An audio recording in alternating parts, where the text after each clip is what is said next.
আমার 2টা ছেলে মেয়ে ছোটো ছোটো বাচ্চা, ওরা এখন বাবা হারা হয়ে গেছে, আমি স্বামী হারা হয়ে গেছে, আমি এদের বিচার চাই। উনি বিদেশে থাকতেন, আসছে যে 5-6 মাস হচ্ছে।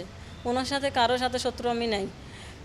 ওই উনি গিয়াসউদ্দিন কাদেরের সমর্থক করছিল, আর গোলাম আকবর খন্দকারের ছিল না। এই জন্য জাগার বিষয় নিয়ে মামুনের লোকরা, মামুন আর খন্দকারের গ্রুপরা, এই মামুন ওকে নিয়ে শত্রুমি করে, ওকে 1 মাস আগেও মারতে চাইছে, গুলি করতে চাইছে, কিন্তু আরেকটির জন্য বেঁচে গেছে, স্ট্রোক করে ফেলছে ওকে এখন মানে ওরা প্ল্যান করে মারছে। এগুলো যারা মারছে, যারা মারছে ওদের বিচার চাই, আমি চাই ওদের ফাঁসি হোক, ওদের ফাঁসি ছাড়া আর কিছু না।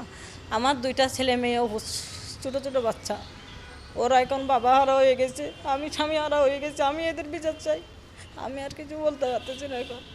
আমার স্বামীকে অতিরিক্তভাবে নির্মমভাবে ওরা মারছে, মানে একটু নিয়ে এসে ফেলতে দেয় নাই, এরকমভাবে মারছে যে ভাতও খেতে দেয় না, ভাত খেতে ঢুকছে যে ওরা অনেক জন এসে মানে ওকে মারছে। ওই সবগুলো গরিবুল্লাহ পাড়ার লোক, এগুলা গরিবুল্লাহ পাড়ার। তদন্ত করে দেখেন, আপনারা খুঁজে বের করেন।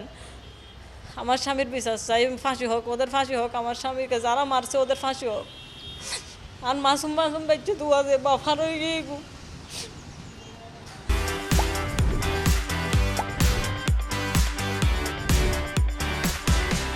উনি ওই প্রবাসে থাকতো, 2.5 বছর পরে প্রবাস থেকে আসছে, এই 5 মাস আগে। এখন এসে এখানে ব্যবসা করছে গাছের।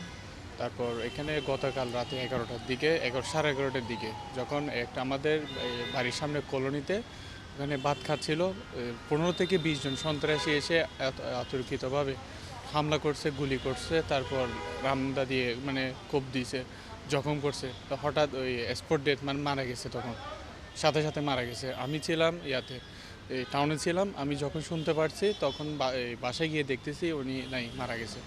আমি এটার সুষ্ঠু তদন্ত চাই এবং যারা এই অপরাধটা করছে তাদের বিচার চাই।